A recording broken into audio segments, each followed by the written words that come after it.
Entah berapa lama kayaknya gue udah nggak review earbud karena ya bisa dibilang 90% market portable audio sekarang entah di dalam atau di luar negeri dirajai oleh ayam-ayam. Tapi kali ini BGVP mencoba masuk lagi ke dunia earbud dengan sesuatu yang sangat unik yaitu tunable earbud dengan filter. Biasanya ayam doang kan ada filter lalu bisa ubah suara. Sekarang earbud juga ada loh. Jadi halo dan selamat datang di Aftersound Review. Inilah review gue untuk BGVP DX7 Premium Earbud dengan harga 1,6 jutaan. Dan yes, gue akan tunjukkan nanti gimana cara tuning filternya dan itu beneran berubah suaranya. Thank you dulu untuk Surya Audio Store yang sudah mengirimkan earbud ini ke gue untuk dibahas dan direview. Seperti biasa, gue akan breakdown review ini mulai dari build, fit, serta suaranya. Nah, untuk kalian yang belum tahu mengenai Surya Audio Store, ini adalah salah satu toko audio yang terlengkap dan juga memiliki garansi resmi untuk Tokopedia, Shopee, serta TikToknya. Jadi nggak usah ragu untuk beli di mereka karena mereka punya warranty serta after sale service yang cukup terkenal baik. Dan yes, nggak cuma Tokopedia doang, ada beberapa marketplace lainnya. Kalau kalian mau lihat sendiri apa aja katalog di dalamnya, ada IM, earbud, DAC, kemudian DAP dan segala macamnya dari harga murah sampai harga premium. Kalian bisa cek sendiri link di bawah gue kasih untuk ke Tokopedia dan berbagai marketplace-nya untuk kalian lihat sendiri katalog-katalog di dalamnya. Ya, membahas build dulu dari si DX7 ini cukup menarik. Ini benar-benar earbud terpremium yang gue pernah coba pegang. Bahannya berasa smooth banget, ada kayak lambang segitiga di belakang, lalu di bagian depannya bahkan di area filternya pun ada semacam, I don't know, kayak lambangnya Doctor Strange yang itu yang gue pikir. Lo di bagian atasnya ada filter yang bisa detachable, bisa kalian ganti dengan walah loncat-loncat dengan si warna sedikit biru ini. Nanti akan gue tunjukkan. Untuk pinnya sendiri dia menggunakan MMCX sebagai konektor dan kabelnya juga berasa cukup baik. Di atasnya single strand seperti ini dan di bawahnya twisted. Kabelnya sendiri berasa cukup berkualitas dan berasa kuat dan juga ringan. By the way, kalau untuk jacknya sendiri kalian bisa ganti-ganti, ini dapetin yang 3,5 dan 4,4 mm, tapi gue lagi pasangin yang 4,4 mm di sini. Dan tentunya kalian mendapat juga seperti ini ya, foamnya untuk earbud, namanya juga earbud pasti lewat foam. Ada yang bentuk donut dan ada yang bentuk full seperti ini. Tapi to be honest, gue adalah salah satu orang yang kalau pakai foam itu lama-lama agak gatel. Jadi gue sendiri kalau secara fitting lebih suka pakai tanpa foam seperti ini. Nah, tapi masalahnya tentang build quality dan juga secara fisikal dari si DX7 ini lebih ke filternya yang ternyata ini kan ada gripnya, kelihatan ada garis-garis sedikit. Nah, ini gripnya kurang membantu. Jadi kayak gue buka pakai tangan ini, sorry to say, gue nggak bisa. Gue benar-benar kesusahan pertama kali. Jadi untuk ngebukanya ya gue harus pakai tang. Tapi kalau pakai tang udah dipakai kayak gini, ini gampang bukanya. Nah, udah diputar dikit aja. Yang penting kelepas kunciannya. Nah, begini. Ini kalian tinggal ganti dari sini, ambil yang biru. Kalau dari yang tempat ininya sih nggak apa-apa, ambil pakai tangan. Ngencenginnya juga bisa pakai tangan, tapi cabut pertama kalinya itu loh, itu agak susah. Nah, ini ngencenginnya nggak apa-apa, pakai tangan gue bisa. Tapi kalau udah ada kenceng, gue puternya lagi nih, kesusahan. Jadi ya, mungkin kalau kalian belum punya tang, sedikit persiapkan dulu. At least dengan jari yang agak licin dari gue nggak bisa buka ini tanpa tang. Nah, tapi kalau udah kebuka sekali aja itu gampang dibuka sedikit.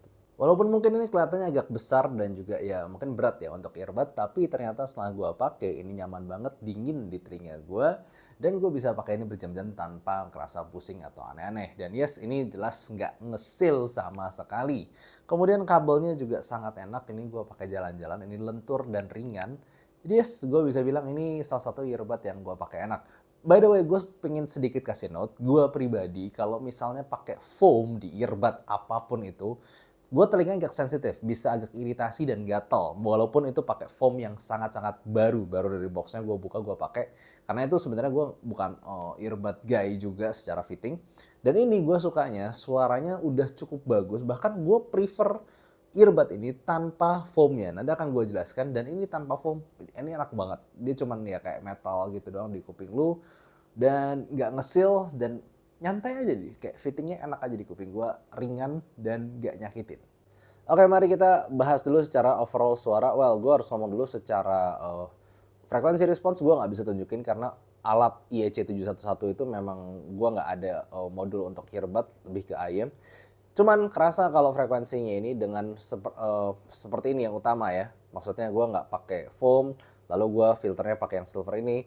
Rumusnya adalah seperti mengingatkan gue sama Edison Hard Mirror Zero. Satu, di area bassnya ini area bass yang lebih ke mid bass area, dan itu pun nggak terlalu gede.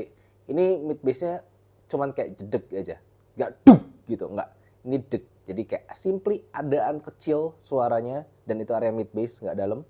Lalu kemudian mid range-nya dia ada early ear gain, jadi mungkin sekitar 1,5 atau sampai 2 kHz. Jadi vokalnya kerasa ini nggak mundur, tapi nggak super maju juga. Karena habisnya 3 kHz-nya turun, jadi anti shouty, lalu naik lagi di sekitar lower treble mungkin sekitar 5 atau 6 kHz yang memberikan definisi yang jelas untuk kata-kata dari lagu atau dari lirik lagu tersebut. Jadi vokal nggak kerasa maju-maju banget di sini, tapi definisi nadanya cukup jelas, dan di beberapa area ketika mungkin rekamannya buruk dan s-nya kenceng, ini bisa agak agresif kerasa di situ, kayak nya berasa aja. Jadi ya gua rasa rumusnya mirip seperti Jason Hartman Zero.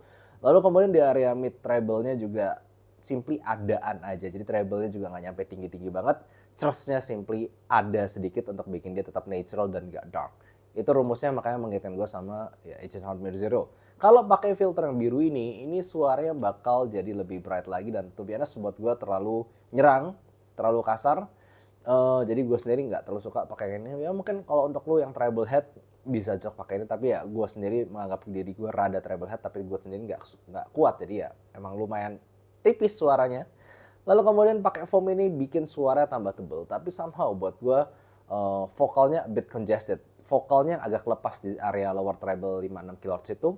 Di sini berasa di smoothing, jadinya 3 kHz kan turun gitu. Jadi kayak vokalnya simply nggak maju, rada ketahan dan nggak se-clear tanpa foam ini. Nah masalahnya kalau pakai foam ini, tapi emang bassnya lebih bulat dan lebih bertekstur, jadi kayak deknya tuh lebih tebal sedikit, tapi tetap nggak dalam level bass set. Jadi ya ada plus minus pakai foam dan tanpa foam. Tapi kalau lu tanya pribadi gue sendiri, gue lebih suka tanpa foam seperti ini. Karena gue ngerasa dengerin beberapa lagu vokal, apalagi vokal-vokal nyantai itu oke banget. Dia berasa lepas, karena memang nggak ngesil kayak IM. Dan juga dia berasa vokalnya itu cukup jelas dengan clarity area 5-6 kHz-nya masih oke.